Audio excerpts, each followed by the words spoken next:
Welcome everyone to episode 67 of the Circle Back Podcast, the show where three great friends get together and just talk about video games. I'm Dan LaMarca. As always, I am joined by Shelby White. How we doing? Doing great. I get to go first this Shelby time. goes first because we don't have Dan today. He had to miss this week. He's very upset.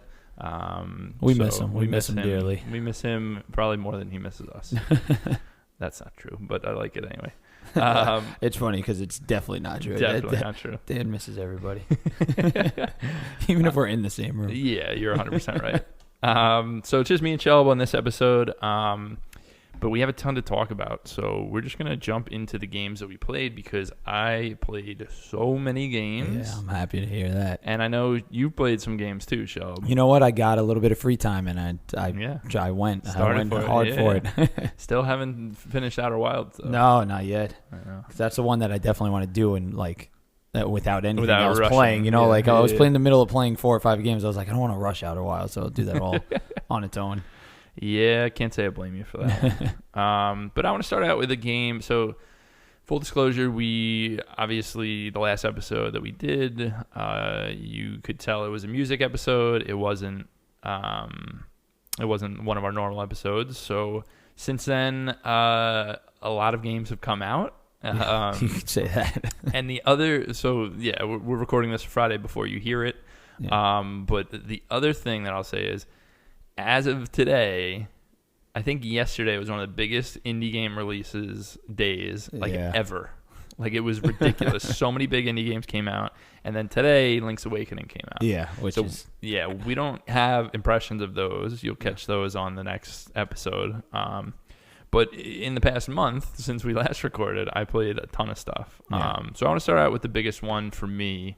I want to start by talking about Control. Yes, I'm very excited to hear about this because I have it. I just haven't started it yet. Right, so I know. Stoked. You have a lot on your plate, so Yeah. you're looking for the right time. Oh, yeah. All right, so I played and finished Control. Control, if you don't know, is a new game by Remedy, the guys that made Alan Wake and Max Payne, and Quantum Break. You notice I skipped over that one for some reason. But Control, the pitch on Control is...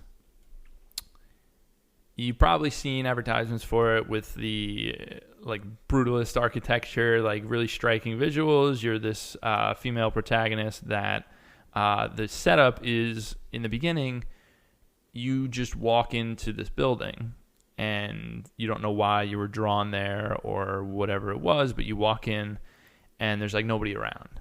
And it's like, it says right on the front desk, like Federal Bureau of Control, right? So obviously I'm not going to get into spoilers here. But I'll give you like an overview of what this game really is. It's basically, so it's got a lot of X-Files, it's got a lot of Twin Peaks, it's got a lot of like that kind of weird, surrealist, David Lynchian, like... I like that. Yeah, that's the inspirations for sure. But the actual story, again, without getting into specific details, is there is this branch of the government that is in charge of dealing with things that we would call supernatural, right? Yeah, the Ghostbusters. Yes, it's similar. But the thing about it is, like, everything that we see, like all of our everyday things that are like weird events or you can't explain it or you thought you saw a ghost or something moved, it did really happen, but it's not a ghost or something moved. It's a... altered item, they call them. So there are items and objects that sometimes something happens to them or happens in front of them, or maybe they come from a different alternate universe. But these objects, ranging from a little rubber duck to a copy machine or a typewriter or something like that, these are altered items that affect people that are around them in different ways, right? And this place, the Federal Bureau of Control, is in charge of taking care of all of that. So not only are they housing these objects and like making sure they're all right, but they're also being dispatched out when a quote-unquote AWE, altered world event happens. So, you know, the population of a town suddenly up and disappears like the leftovers. They go there and they figure out what happened, and they grab as whatever they can, and then they cover it up and whatever.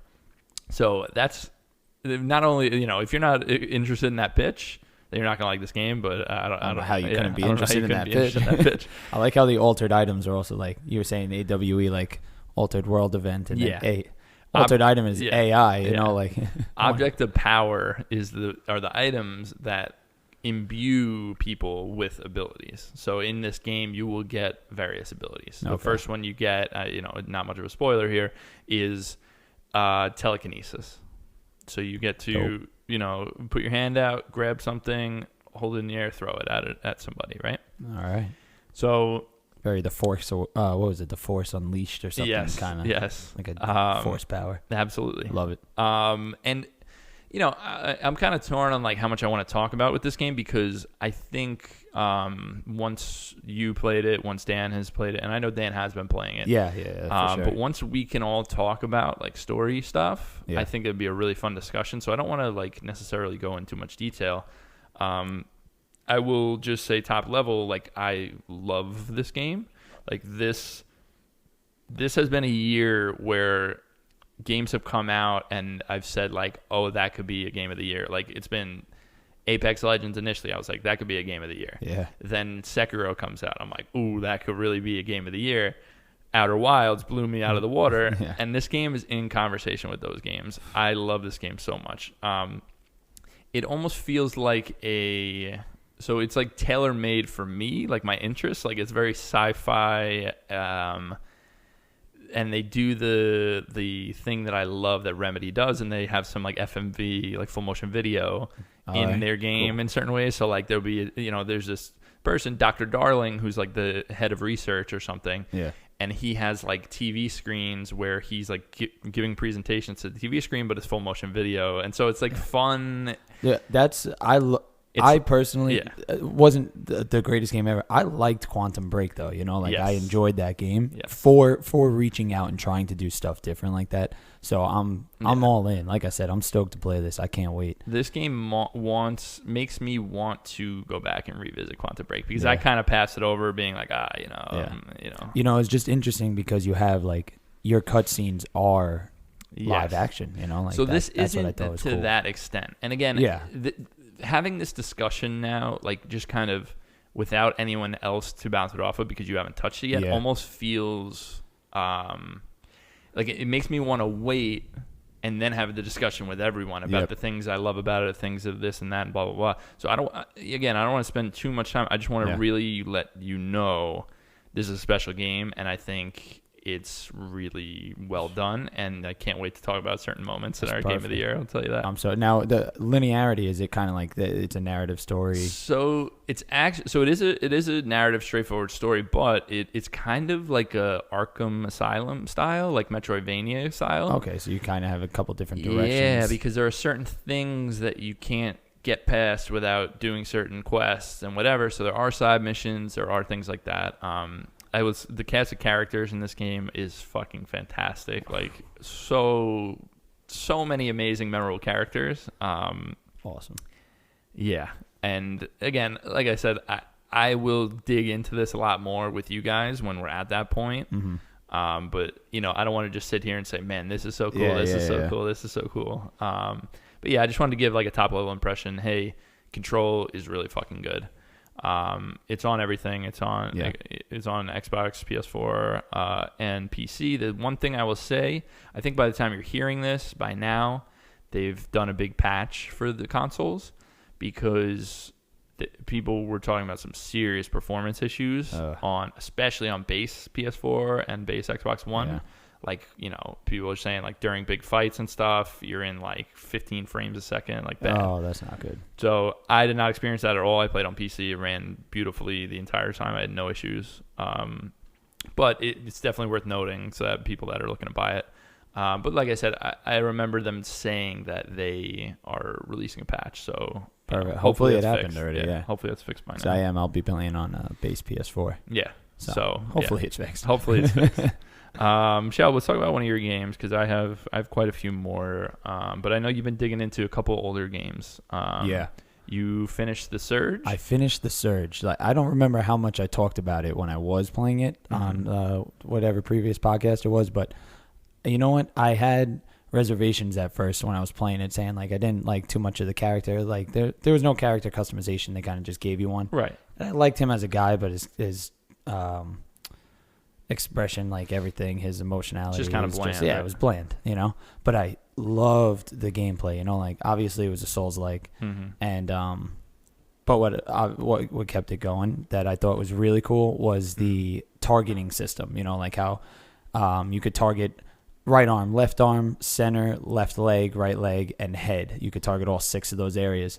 And if that guy's wearing a piece of armor that you want or an armor set that you want, you target that area. Even though it's armored, it'll take you longer to kill this character or get to that cut. Right. But it's worth it because you get that armor set. And, you know, obviously set bonuses are part of this game too. But I kept on playing. I liked the story. It was intriguing at first, but it just really picked up towards the end. Yeah, the story did? Oh, it really did. You know, like for me, because I really started delving into trying to find the audio logs. Right. Like you don't get a lot of the story. You get the majority of it, but you don't get a lot of the cool stuff if you don't go around and try and find these extra audio logs and stuff and talk to the NPCs and stuff like that. So that's what I tried to do. And I didn't do all of it because there are 2 different endings. Oh, there are. There's cool. 2 different endings, and I tried to do that, and then I also watched the other one. So once I finished, I watched the other ending to see. Oh, yeah, I always do that. Not a crazy big difference, but just like a little bit different. And I really liked it, and I'm stoked for Surge 2 coming out next week. You know, like I can't wait because it seems is that really next week? It's the 24th. Wow. Yeah, it comes out, I think. We're recording on the Friday, 20th, so it comes out on Tuesday. Yeah. Which is crazy. Same day as the State of Play coming out and everything. That's very cool. So I'm stoked to play it. I really liked it because like I said, it had those 2 different endings. You have Project Resolve and then Project Utopia. So as you keep going on, there's like the board members voting on which one to do because the world's like going to shit. And Project Resolve, they start putting people in those exosuits. Okay. Turns out they were just recruiting people. Like our main character is quadriplegic, like he can't use his legs and everything. I remember that in the beginning. And then I was getting some audio logs where I was figuring out that people were like blind people were coming in, and then people without it, like amputees were coming in. They were just recruiting in people to this company called Creo, putting them in exosuits, putting them under the scalpel and everything, and injecting them with nanites without telling them. And these nanites were helping their abilities along with the exosuit. So, like, he was able to walk again with the help of the exosuit. The blind girl was able to see again. But then the nanites were blending with their DNA and taking over. And they thought it was a way for humans to not go extinct, to kind of inject them with this AI. Okay. But the AI was taking over on them. And then the other project was Project Utopia, where parts of the board, people on the board were like, no way, let's not do this. We're blowing up 95% of the world, you know. Oh, wow. And it was like crazy going back and forth. So it was a shit show for either side. But it was cool. I highly and you like the way it resolved. Yeah. Cool. Exactly, I did. And I think they put it on Game Pass now, so it's there if you want to play it. Awesome. Yeah. I have it downloaded on the PlayStation when it was on PS Yeah, Plus. I did the same thing. That's where I played it. Yeah. I definitely will get around to that whenever I have a break because it's been really fucking busy with games. Oh, I know. It's crazy. And the thing that I didn't like about the game, is only 5 bosses. No mini bosses or anything. Oh, it just had a lot of regular. Was it short? How long did it take? It wasn't. Did you have a game clock that you know? I didn't have a game clock, but I would say it probably took me about 12, maybe 15 hours, between 12 and 15. That's not too bad. You think because it's such a Souls-like that it would be like this 40, 50-hour game. So you know what it was? Like when the first half of it, like I said, I wasn't going around for the extra stuff. Right. So that's probably why I was kind of just going right through. Dude, I still want to get back into Remnant so bad. I know. We were talking about it last week. So excited. I haven't played it since we last recorded, but man. We had such a good time playing it. So much fun, that game. It just feels so good.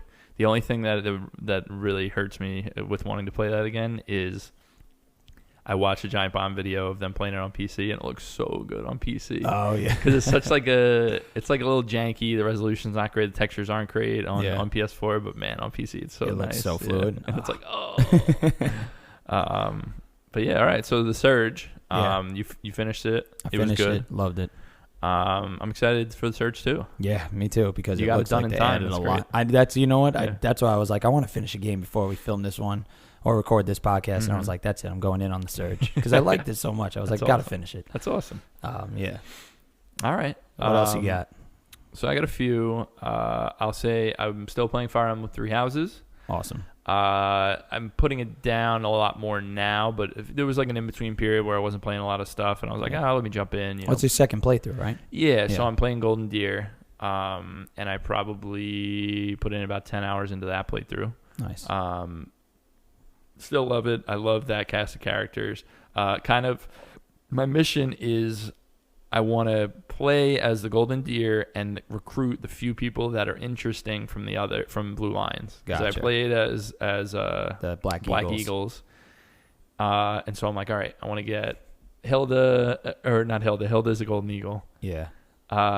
There's somebody on the Blue Lions that's really cool. She's a Pegasus Knight, and she's awesome. I recruited her. Nice.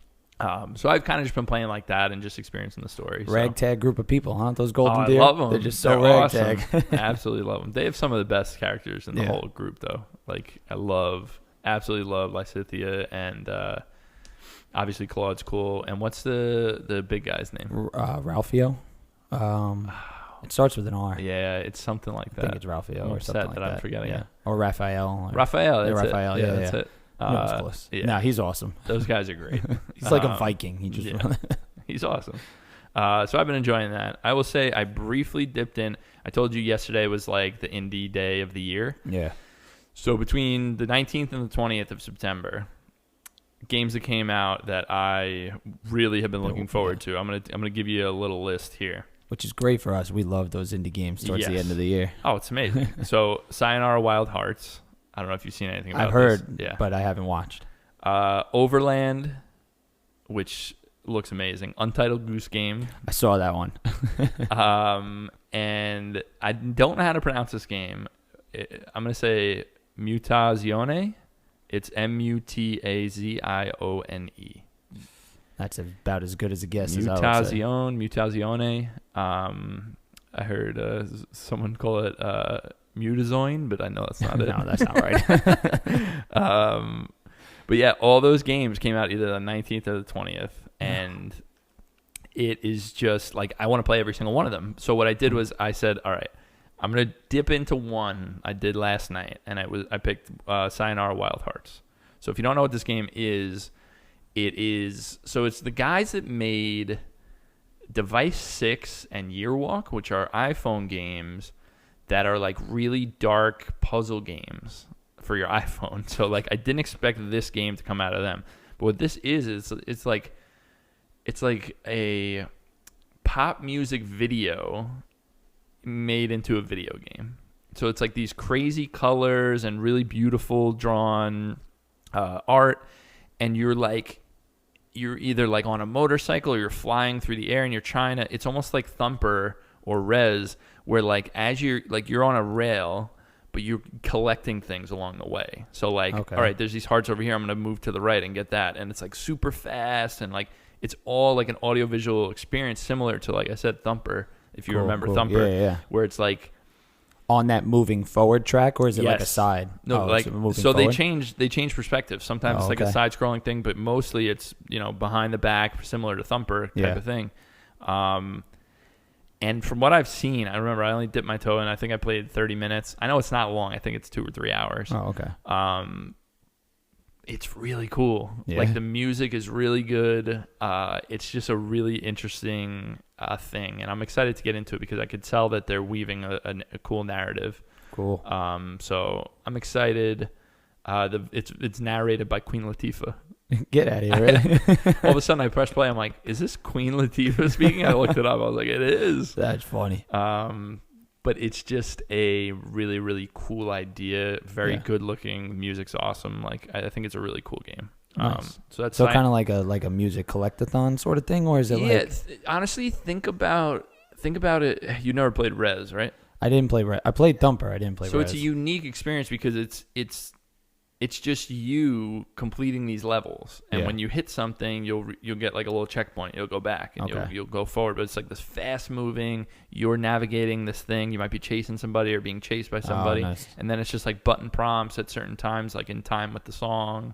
Cool. Like it's a really cool thing. It's there's not a lot of games like this, and I think it's a really cool one. Again, I haven't finished it, but I'm excited to play more. That's Sayonara Wild Hearts. Actually, I just looked up to see a picture of it, and I was trying to horribly misspell sayonara. Typed in Wild Hearts first. There you go, that works. But yeah, that game's really cool.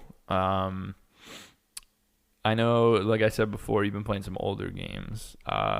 You're still ticking away on Luigi's Mansion 2? Yeah. What's it called? Dark Moon? Yeah, Luigi's Mansion Dark Moon. I really like it. It's a really great DS game. It's great. Yeah, it's fantastic. I'm like, every chance I get, I bring it in my backpack, and I just like, if I have 30 minutes, I'll pull it out. Yeah. I like that it's like level based. I don't remember the first game being like that too much. It wasn't. No, it wasn't, right? No. You mainly had open exploration every now and then. Yeah.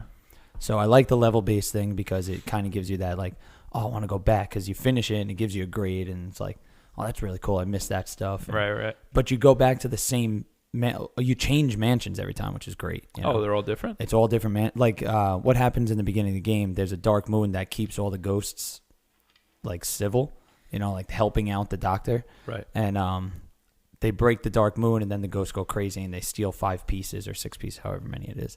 And then you have to go look for them. And every piece of moon is in a different mansion. So all the different mansions have like different settings. So it's like worlds. It's like basically worlds. It's like going to worlds that have like 10 levels each. I remember I bought this game and played like 30 minutes and then something else came and I just dropped it. So I don't remember anything about it. I really like it a lot. I mean, I preferred the controls on the GameCube when on the original one. So I'm very excited for Luigi's Mansion 3 with the Switch because I'm sure the controls are going to be similar to that. But I really like it. Not much to say. Old game. Cool. If you're interested, go back and play it. Yeah. Absolutely. That's Luigi's Mansion 2. And talk briefly about Kingdom Hearts 2. You've been playing. Yeah, so I dipped into Kingdom Hearts 2. So you already did one. I did one. I did Chain of Memories. Yeah. I did 358 over 2 days, and now I'm on Kingdom Hearts 2. Okay. Have you played a bunch of it, or you just started? I've played a couple hours of it. Okay. I just finished up the first world, which was Mulan World. Which I'm happy. Did they have "I'll Make a Man Out of You" on there or no? They had that sequence, but they didn't sing. Ever? Yeah, they didn't sing the song. Oh my God, what a disappointment! But it's funny though because it kind of plays out like you go into the one of the camps and like all the characters, like the friends that hate Mulan in the beginning, become friends with her and they hate you, and you're just trying to make her look good in front of the captain and shit. So it's pretty funny, and gameplay is very similar. Looks a lot nicer, but very similar to the first one, obviously. Yeah. And I'm back. You start the game as Roxas, but now I'm back to playing as Sora. Okay. And I was happy to see that the world, because if I jumped in and I was like just going back to another world, because the first 3 games just the same worlds as the first game, So I was like, if I have to do that again, I'm gonna be pissed. Right. So I was so happy to jump into Mulan, and now I'm into a more. I just went to the second world, which is Belle and Beast. Yeah. But like a way different version of the one from the first game. So I'm excited. So not too far into it, maybe a couple hours. But you're enjoying it? Yeah, definitely. Does it feel better than the first one? It definitely feels better than the first one. Like, it's very similar gameplay-wise, but it definitely feels better than the first one. Okay. Like, the jumping is not a stupid mechanic anymore. I hated the jumping in the first one. They still have the dumb gummy ship thing in between worlds, but it's They even have that in 3. It is the worst. The worst. But whatever, yeah. But yeah, I'm trying to get through that. Still plugging away. You want to get to... I'm excited. I want to play 3 before the end of the year. We'll get there. I think I've started in January. Clock's ticking, man. Clock's ticking. All right. I'll jump into another one that I was playing from this year. It just came out in August. Telling Lies. Right. Oh, I remember this. This was... This is a game by Sam Barlow, same guy that did Her Story. Yeah. It's a very similar idea. It has... it's got a couple of faces in there. That we know. It has some famous actors in it. But if you remember... I don't know how many of you guys out there have played Her Story. I know it was a smaller game. This game takes that same mechanic of searching a database for videos, and it expands on it in a major way because... Basically, it's a similar setup. You don't know who you are. You walk in, you sit at a computer, and then your game is the computer screen of the computer you're sitting at. So you type in a word, and it pops up the 5 most relevant, and then you have to click in whatever. Yeah. But they did a couple of quality of life things that are nice. You can rewind a video, you can pause it, stop it, whatever, and you can bookmark it in specific categories now. So it's nice what they did. For some reason, it might just be that there's so much other stuff that I'm playing, but this hasn't grabbed me in the same way that Her Story has. And I don't want to blame the narrative just yet, because from what I've seen, I was into it. I have a notepad full of words I want to type in and information I have and whatever. But it's you're trying to unravel the mystery, right? Yeah. The basic premise is it revolves around an environmentalist group that wants to stop a pipeline from being built or something like that. Okay. So it's you're seeing videos from years spanning, it spans a couple of years, and then it does the thing that Her Story did that's cool, where it'll give you a glimpse into something, and you're like, wait a second, is this person not who I thought they were, and whatever. So it's a good mystery. I just, for whatever reason, I haven't gotten that far. I played a couple hours, and then I put it down for other stuff, and I have not gone back to it. But I really do want to, and especially I'm definitely going to do it before the end of the year. It's just, I think it's just been a really big release time, so I haven't had a lot of time. But it sounds like they took what was good about Her Story and then gave it more production value and did some interesting things with it, which is all you can ask for. I mean, I know it's not a sequel, but it's a game similar in that. Yeah, I mean, it's certainly it's not a direct sequel, but it's a sequel, know. But yeah, I mean, I love what Sam Barlow did with Her Story, and like I said, from what I've seen so far from Telling Lies, I like it. I think it's $20, something like that. It's only on PC right now. It's on Steam. But yeah, I would recommend it. I really do want to get back into it. I'm probably gonna get through some of these other games first and play, Link's Awakening and whatever first. So I don't know if I'll have it by next episode, but within the next month or two, I'm gonna finish that game. Yeah. Oh, I'm excited for the next episode too. We're gonna have some good stuff to talk about. Oh yeah. But yeah, all right. I know the last 2 games I have written down for you are 2019 games. Yeah. So let me hear about one of them. All right. So I know you have Devil May Cry 5. Yeah. We could talk about that a little bit. With Devil May Cry 5. So how far into it are you? I'm not that. I got to the 3rd mission. I think I just finished the 3rd mission. Yeah. Because that was another one I sat down. I had 2 hours, and I was like, let me play through this real quick. Right. Love the beginning of the game. What a great setup, Yeah. What I wound up doing is I know I had the original trilogy and 4 and DMC all download and stuff, but I finished the first game, which doesn't take long, 6-7 hours. Right. Finished the first game, and then I heard about the second game not being everybody's favorite, so I was like, all right, well, I'm not going to play through a shitty game if I don't have to. So I picked up on the story, went right into Devil May Cry 5. What an opening. Oh, it's so good. It's great. Looks fantastic. Yeah. Going in, having those extra characters that look fantastic, that little in the future, and then you go back to how it all happened stuff. I like all the characters. I know you guys love V. He's pretty mysterious. I don't know much about him yet. You haven't played as him yet, right? I haven't played as him yet, and he's just in that opening sequence where he's just getting Nero out of there, and Dante's just a badass, and then that guy. Yeah. But I like that whole thing, going back to the garage, Nero getting his arm ripped off. Mm-hmm. My favorite part so far, and again, I'm only an hour or 2 in, the Deadpool-esque opening, with the car crashing and him coming out and then doing the subtitle. It really was Deadpool. It's just Deadpool's opening, and it was. I wasn't mad at all. I was smiling and laughing the whole time. Yeah.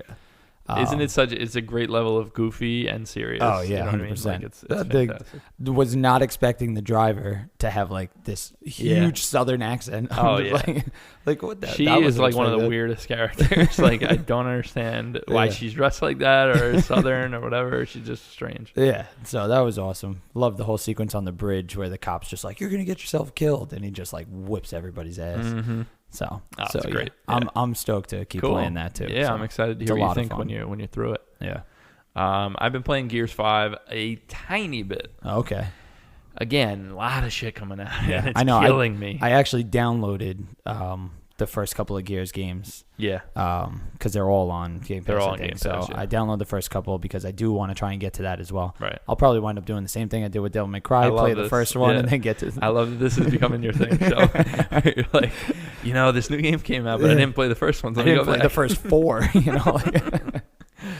fucking love it. Oh yeah. But yeah, Gears 5, I barely have touched. Yeah. I actually, me and Ozzy are gonna play it. Me and my buddy Oz are gonna play it together, co-op. But it's been busy. Our schedules haven't worked out, so I haven't touched the campaign. I played a couple of matches of multiplayer online. Okay. I will say it really feels good. Yeah. In the way that the Gears games feel really good to play.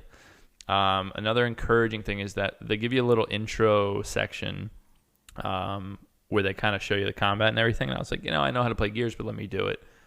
It's very colorful compared to what I'm used to. I skipped 4. I played 1 through 3. Okay.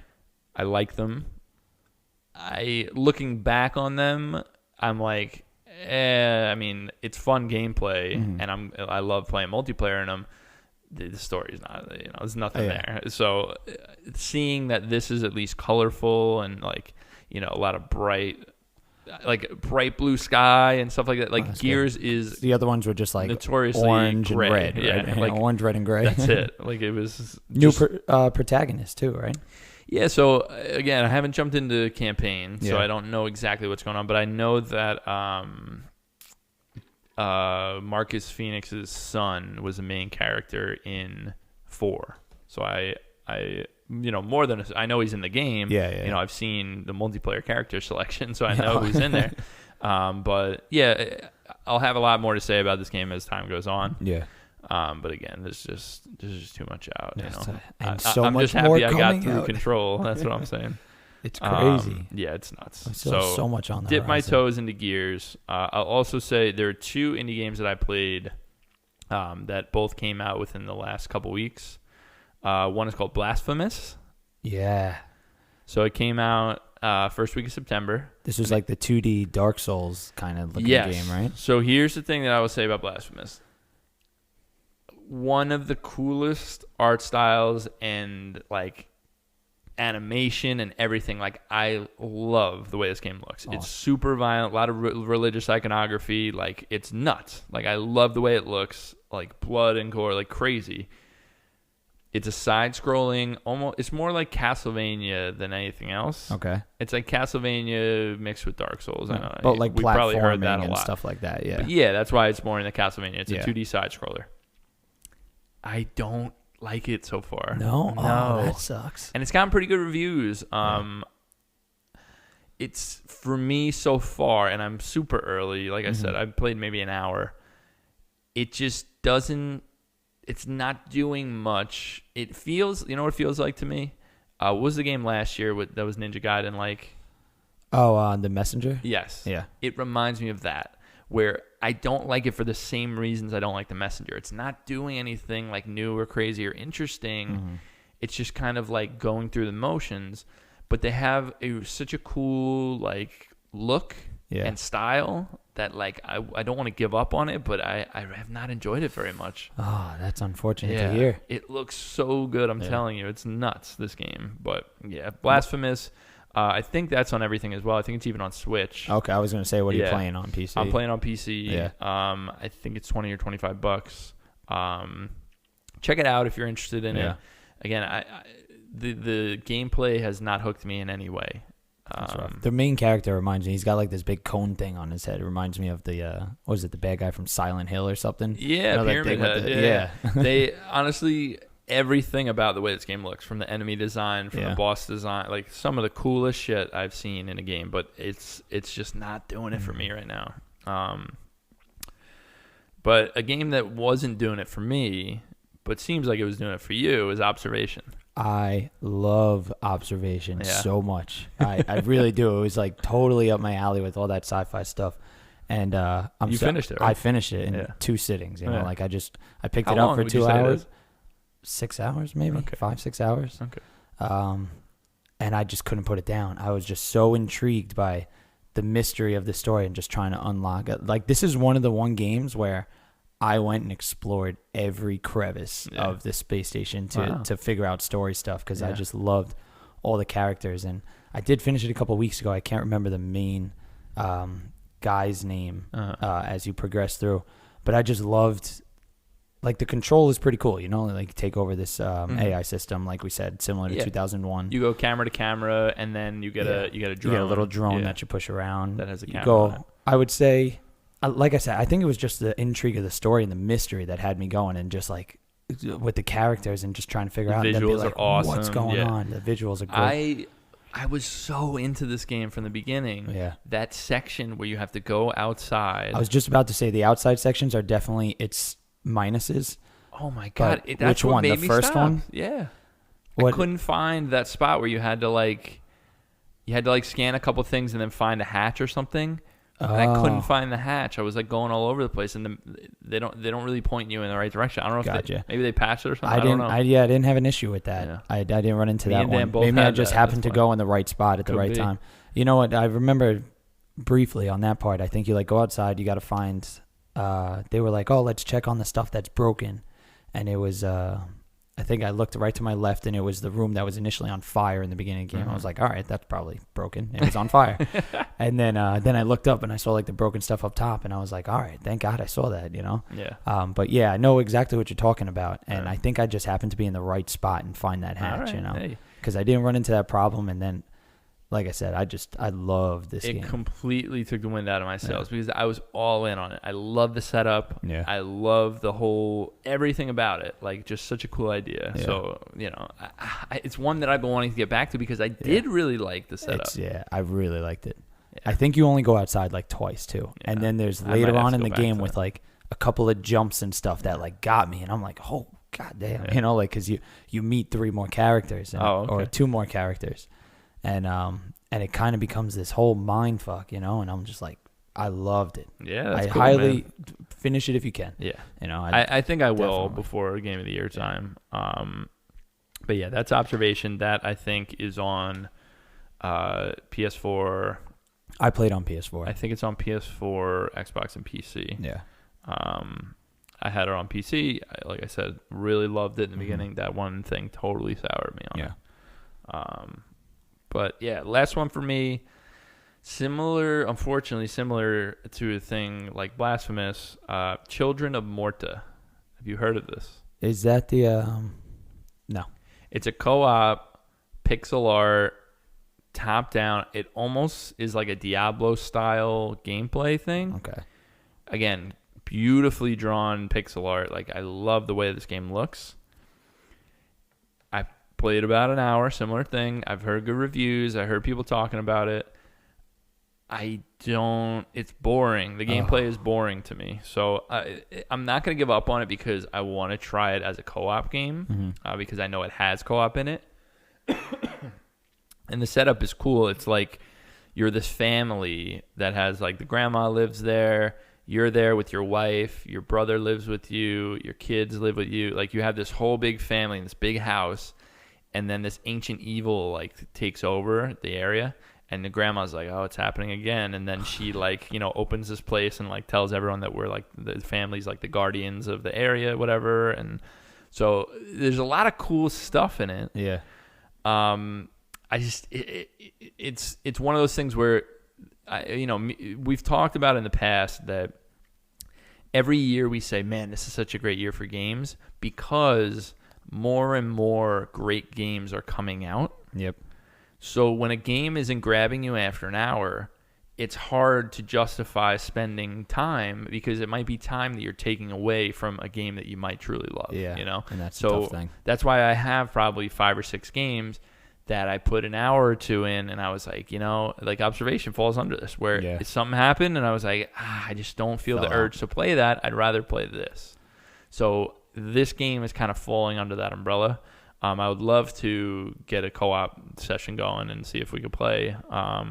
But yeah, I mean, for sure. Yeah. And bouncing off that, like how you say, like we keep talking about games year after year being great, and it's just like I feel like year after year we're falling into a spot where people aren't afraid to make the games they want to make, and not just appease to the masses. And it's like, and that's what's so great, and that's why we have so many options. But I know, obviously, number one, we talk about Night in the Woods a lot in this, but I know Night in the Woods is not even close to the first game to fall under this umbrella. But for me, that year, 2000, what was it, 17? 17. When that game came out, and me and Dan were so in love with it, we were like, hey, it kind of like put it into perspective where like, this game is made because these people wanted to make the game, and they made an awesome game. Yeah. It wasn't because they wanted to sell millions of copies. They said, we love this game. It happened to do very well. Yeah. So the tools being there for people to make these games and to make what they want to make and still be profitable, it's making it so that I have 60 games on my list, and it's September that I played this year. Yeah. And it's like, just thinking about that, it's so incredible for us as people that play games to be like, hey, our medium, like, I remember when we did like game of the year for each year of the past decade or something. We did an episode something like that. Yeah. I remember going back to 2007 and being like, I got 8 games that I really like, but that's like it. Yeah. So to see how much it's changed, and it's not like, I remember the fear initially that people had was like, oh, it's killing the big games, all these indie games, whatever. It's like, we still have Sekiro, we still have Control, we still have Gears, the Borderlands just came out. It's like, these games are still coming out, and then there's all this shit around it that's amazing, you know? So it's like, it's just so exciting for me to be like, hey, I have so many games every year that I love. Like, so many. Like, me making a top 10, it like hurts my soul because I could make a top 25. We made the top 10 last year, and how many times did we say, oh my goodness, as we threw something off the just table? Wait until this like, year, man. It's even more. That's what I'm saying. Every year it's getting more and more where these really interesting indie developers are pushing the boundaries of like, what is a game and how do you tell a story in a game and everything like that. And it's been awesome. So it gets me excited even when there are, like, you know, the initial part of this conversation was me saying, hey, there's too many games now. So if I put an hour in and I don't love it, I'm going to pass on it. Yeah. But really, that's a telltale sign that it's a healthy environment for games, because if I'm willing to say, hey, I got this game, I'm not loving it, I want to go play this other indie game instead, that means there's just so much good shit that, because in the past it would be like, well, I bought this game, this is my game, I have to play it. There's nothing out for the next 2 weeks, let me play it, you know. But yeah, I as far as the games that I was talking about, Children of Morta, I want to give its due. Yeah, I want to give it a little more time, but as of right now, it's not hooking me. Yeah. You know, the idea is it's an isometric, it's a Diablo style. Each member of the family becomes a playable character, and they all have different abilities and skill trees and stuff. So it's like, I like the idea. It's just the combat was a little monotonous from when I was playing. Okay. So that might be a killer. You play it as all of them? Like you control all of them? Like okay. Yeah. I was going to say, is it like Fire Emblem where you get to choose them all? You choose, and it's real time. It's like Diablo, you know, it's right. You know, isometric action. So yeah, I think that's the last one on the list here of games that we played. So we're going to move in. It's a healthy list right there. Very healthy list. But let's move in. We got some unfortunate things to talk about. And unfortunately, it relates back to the game we were just talking about, Night in the Woods. Segue. Sad segue. But basically, what I want to say is we are very late to this. Mm-hmm. We are going to talk about happened at the end of August, beginning of September. We have not recorded a podcast since then. I want to talk about it because it means a lot to me, and I'm sure if Dan were here. Yeah, same. Yeah, it means a lot to all three of us to have these conversations, but also it's important because Night in the Woods is like one of mine and Dan's like favorite games ever. So I'll start at the beginning. There was kind of So it kicked off with someone working in games talking about her experience and how she it was basically the beginning of like a Me Too type movement in video games, right? Yeah. But what happened was other people saw this, like Zoe Quinn. Yeah. They saw this and they said, okay, I'm going to speak out too. So it starts out with Zoe Quinn posting, and content warning here because this is going to get pretty dark, and there's some evil shit that these people are doing. But we're going to kick off. I have Zoe Quinn's tweet here that she put out. She said, "I've been silent about this for almost my entire career, and I can't do it anymore. Sorry if this is rambling and messy. I'm scared shitless to out an industry legend like this, but I can't live with this secret anymore." So I'm just going to kind of go through and read this stuff because I think it's important not to just give you the Cliff Notes version. So I'm going to read what Zoe Quinn wrote. I want to say up front that I'm not saying this for anyone but me and the other people that I know have been hurt by him and might in the future be hurt. I read Natalie Lawhead's post, who is the initial person, about her rapist being an industry legend who took advantage of her and poisoned her career, and it shook me to my core.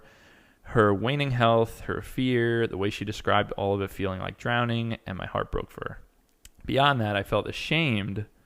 So many of the little details, down to the timing, had been things I've gone through too, just a few months into my time as an indie game developer. And it's haunted me ever since. It's why I don't go to GDC anymore. I'm drowning too.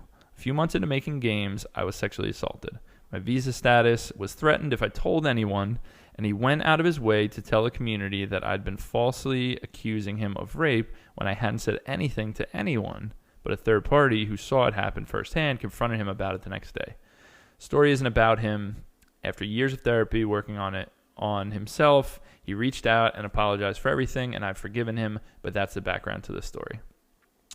1 month after the assault, I wanted to leave Toronto. I was scared. I couldn't sleep. I almost killed myself over it. I had a suicide note and everything ready to go, but I just didn't want to do that to my roommate. Enter Alec Holowka. Yeah, the one from Aquaria and Night in the Woods. He was one person who I felt like, in my newly chosen field, had my back. So I'm going to pause there. Yeah. She's talking about an experience that does not involve pertain to him, Alec at first, right? Now I'm just going to, I just wanted to give you that preface because a lot of this is kind of haunting to read after knowing the events that follow. But for those of you that don't, you can follow along and experience this how the rest of us did. He talked about how great and cheap Winnipeg was, and we flirted and talked on Skype for hours. He knew I was in an incredibly vulnerable place, and he asked me to come visit him in Winnipeg to see if I'd want to start an indie house there with the 3 friends I'd been talking about the idea with, and to see if the thing between us was as cool as it seemed at a distance. 2 weeks. I'd buy the plane ticket there. He'd buy my plane ticket back. He knew I couldn't afford it otherwise, so that was the deal. I won't get home for a month, and only then it was because my roommate used his miles to get me out of his apartment that he had physically confined me to. While I was in Winnipeg, he slowly isolated me from everyone else in my life while absolutely degrading me whenever we were alone. He convinced me to talk the 3 friends out of getting a shared place with me there.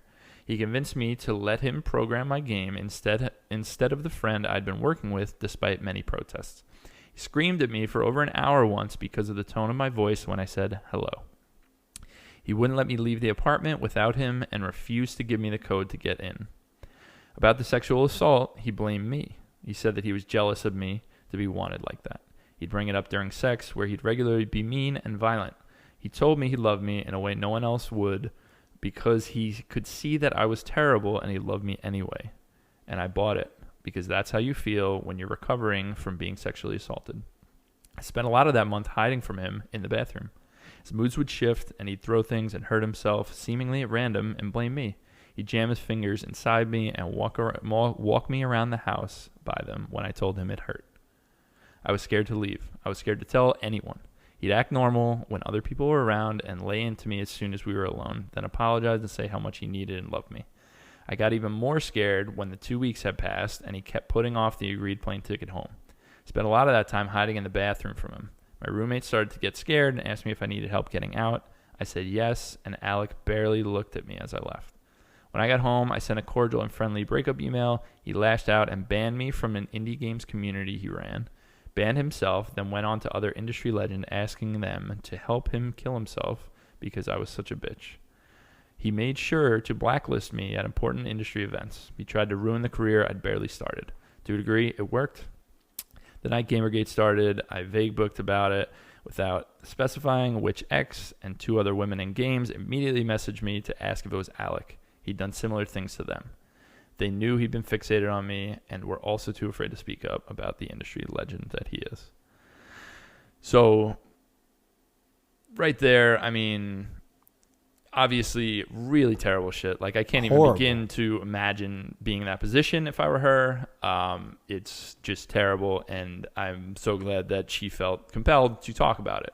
So right there, right away, needs to be said, because the stuff that follows becomes very dangerous for people that have bad faith intentions about this sort of movement, right? Yeah. So when somebody that is so outwardly against females coming out with this kind of story, the things that follow this here is what really is upsetting the most. So that's a terrible, terrible thing right off the bat. Like, I can't even imagine how awful that situation is. Like going somewhere, yeah, just to visit this guy and having to lock yourself in his bed, like that's and then all the other things where he was assaulting her and walking around with her. Like, it's disgusting. So Scott Benson and Bethany, his wife, are the two main developers of Night in the Woods. Alec Holowka was the third person. Yeah. It was the three of them. They did everything in Night in the Woods. So Scott posts on the Night in the Woods Twitter. He says, "This week, allegations of past abuse have come to light regarding Alec Holowka, who was the coder, composer, and co-designer on Night in the Woods. We take such allegations seriously as a team. As a result, and after some agonizing consideration, we are cutting ties with Alec. We are canceling a current project and postponing the limited run physical release. The iOS port is being handled by an outside company and supervised by Finji and will remain in development." Scott also posts, I believe, yes, this was a personal post from him where he said, "Allegations of past abuse have come to light this week regarding Alec Holowka, who we have worked with in the past. We take such allegations seriously and applaud those speaking out about their experiences with abuse in the industry and elsewhere. As a result, we won't be working with Alec in the future." So a lot of this is repetitive, but I'm going to continue because there is a little bit different. "What this means for Night in the Woods going forward is something we will have to work out. These things take time, longer than a couple days at least. Night in the Woods is a very personal game for Bethany and I. Our parts of the game, the writing, world, characters, art, etc., are pulled from our own lives, sometimes very directly. We know it is connected with thousands of people in a very deep manner, and whatever your reaction is, that's valid. Know that we are just as heartbroken right now. We'll have more info in the future about how we're moving forward. Thanks." So that's where I left off. I thought that was a great response by Scott, because it's obviously a terrible situation. He obviously knows Alec. They actually did the developing cross-country. Yeah. So he was on the West Coast. They were in Pennsylvania where they live, but they had a very intimate working relationship, obviously, right? There's no doubt about that. So it's a tangled web to begin with. 2 days later, I'm reading from a Kotaku article here. Headline: Night in the Woods designer Alec Holowka dies. Alec Holowka, developer of Night in the Woods and other independent games, died Saturday morning, according to his sister. News comes days after allegations began to circulate against Holowka as multiple people accuse him of abusive behavior. So his sister ended up writing something. I'd like to read that as well. I know this is long, but we feel that it's important, so I'm going to read it. No, it is. It's good. So, quote here: "Alec Holowka, my brother and best friend, passed away this morning. Those who know me will know that I believe survivors, and I have always done everything I can to support survivors, those suffering from mental illness and those with chronic illnesses. Alec was a victim of abuse, and he also spent a lifetime battling mood and personality disorders. I will not pretend that he was also not also responsible for causing harm, but deep down he was a person who wanted only to offer people care and kindness. It took him a while to figure out how." She added that her brother had spent the past few days getting support from crisis services in Manitoba, the Canada province where they live. She said in recent years her brother had become a new person, was working towards rehabilitation and a better life. So obviously, he took his own life. And the thing that is very rough here to begin with is just, you read what Zoe wrote, right? To begin with. Yeah. she was talking about self-harm, and she was talking about doing a lot of things, and it just like hurts me so much to hear this, because I can't imagine how she feels hearing that he killed himself after she had posted that. Yeah. And I don't want to this is where I was talking about where it gets dangerous for some people that have bad intentions, where if you're really that kind of piece of shit that's going to degrade somebody for coming out like that with that story, how bad do you think it is when they're coming at you? Imagine the thousands of people that were writing to her on Twitter where she posted that in the first place, saying, I hope you're happy, you did this, you killed him, blah, blah, blah, whatever. Like, it's just so awful. Like, as if she wasn't vulnerable. Two different situations. It's like, very upsetting. And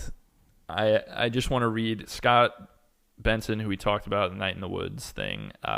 He's one of the creators, obviously.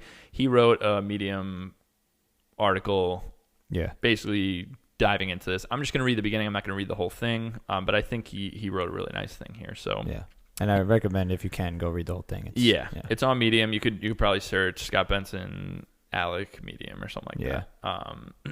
So he says, Alec Holowka died last week. This came after a week in which several revelations about his past and present actions came to light from several sources.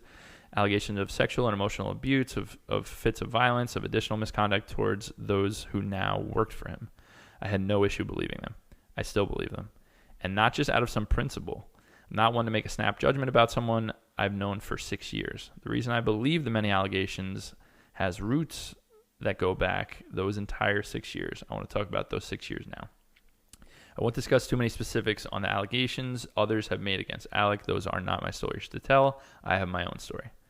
There's been a hole in my life where he was until not very long ago. My relationship with Alec was complicated. He was, depending on when you asked, my friend, my collaborator, a nightmare, the origin of my PTSD, and the reason I was in therapy. Sometimes all of those at the same time. There are several people who could say the exact same thing about him. Too many, I'm finding out. My time with Alec was very public in a lot of ways, which is to say just about all anyone knows about is what was put online at some point. In a tweet, in a video, of a talk, in a podcast, but online is just online. The vast majority of life, of our relationships, the things we do to one another, most of it never makes it onto a screen for a stranger to pick through, to respond to form an image with. We end up with these snapshots of personalities and events, most of which barely correspond to the whole reality of a person or the things that fill their lives. None of this is an original observation, and it's easy to blame that on the internet, but real life has a way of being this way too, often tragically. So I'm going to stop there, but it's a really excellent article. I'm not here to narrate that entire thing, but I really do recommend it if this story struck a chord with you. But, again, I certainly don't get any joy out of talking about things like this, but I feel that it's important to bring it to the attention of people that may not realize this or be connected to this world in the way that we are. But I think important takeaways are get help if you're feeling any sort of way. There are crisis hotlines everywhere. And that stuff is just like one Google search away, and you can get some help. And it's really sad to see, because even in the story that Zoe tells, you can tell that this is a very troubled person. Like, it's easy to look at somebody like that and say, oh, this is an evil person. Look at the shit he did. But it's very clear that he has some was issues, not doing well. Yeah. So I actually love, my favorite part of the beginning of that thing from Scott is that list that he says. He's like, my partner, my thing, my nightmare. The things in that list alone is just like, wow, and you understand it and you see it. And it's like, that's clearly a troubled person. It's very upsetting on so many levels, but just wanted to talk about it there. We're not going to go too much more on that, but I felt it was important to do, even though, like I said, we're about 3 weeks behind on that. Yeah. But anyway, let's do the impossible thing and pivot to a happy story. Happy days. I just want to talk about Apple Arcade. It started rolling out this week as of this recording, and it's a really fucking cool thing. It's $5 a month, and right away you have access to 70 games, I believe. And I just want to go through some of the ones that for me, they jumped out at me. Capybara Games, who made Below and what the hell is the name of that game?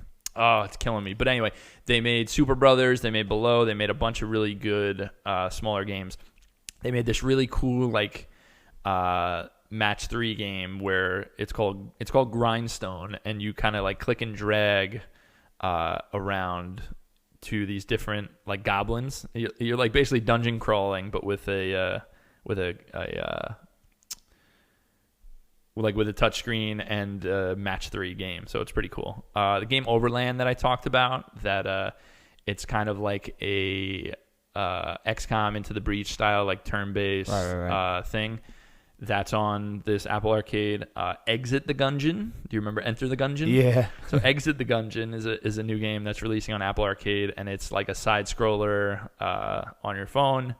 They're making a Rayman game, Rayman Mini, for it. I like Rayman. I love Rayman. I know. It's good. And so they're making. I would assume that the speedrun levels in Rayman. Yeah. That like the stuff behind you. Yeah, You have to run something fast. like I'm that. assuming it's something like that. Oh, I love that. That would make sense to me. The music, like I love those ones. Yeah. In the later the Rayman games. Oh, they're awesome. Yeah. Hot Lava is a new game by Clay Entertainment that looks really, really cool. Clay is the ones that make Griftlands and Invisible Ink and Don't Starve. Like, they make awesome games. So yeah, I mean, there's probably like 20 games on this list that I'm like, oh man, that looks really good. I want to play that. So I think if you're interested, pay $5, play a month, try all the games you want to try, and see what you think. Yeah, because I think you can't go wrong there. I mean, there's one other. There's a card game that I want to talk about because by Zach Gage. Now, how's this work? You have to play it on an Apple device. Mutazione is on there too. Oh yeah, yeah. However that's pronounced. Yeah, Sayonara Wild Hearts is on there. There you go. So right now, I think it's just out. If you have iOS 13, it's only on the phones. Okay. But they're doing a thing with Apple Arcade where they're allowing people to connect controllers. Really? Like PS4 controllers and Xbox controllers. Okay, and play it through that screen. Yes. That's pretty dope. And eventually it's going to be on iPad too. So I think this is a pretty cool thing that they got going on. Because I don't have an iPhone, so I have an iPad though. So I'd love to get on that. When that's ready to go on that, you should definitely try it. It would be very interesting to see if they have that for like what's it called? For the TV, what's it called? The Apple, whatever it is. Apple TV. I think Apple TV. Yeah. They might, dude. Because if it's on there, that's like, and to be able to hook a controller up to that. Let me look, because I have this thing open. Because that would be ideal, you know? Yeah, that would be so cool. But to have that in general is a great idea. Kind of reminds me of how, similar to what Stadia is doing with having their own controller, but now to be able to play that on whatever screen you want. Right. Throughout the iOS. I mean, that's the biggest company for screens now, to, in general. Of course, yeah. It's genius. And yeah, big play. And the price point, you really can't go wrong, you know? It's awesome.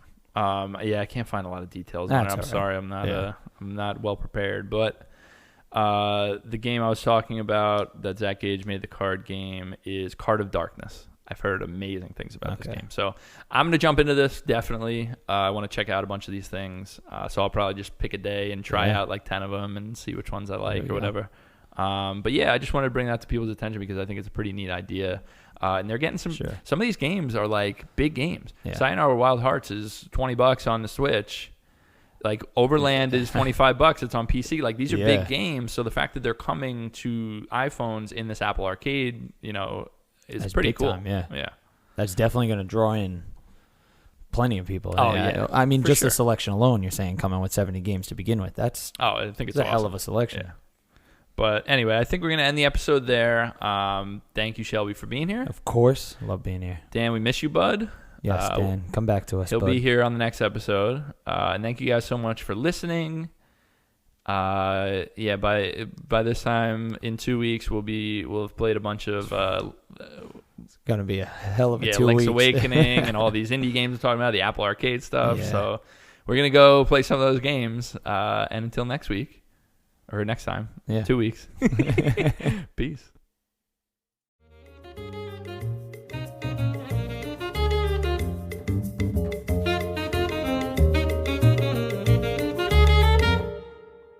Hey everyone, thanks so much for watching and or listening.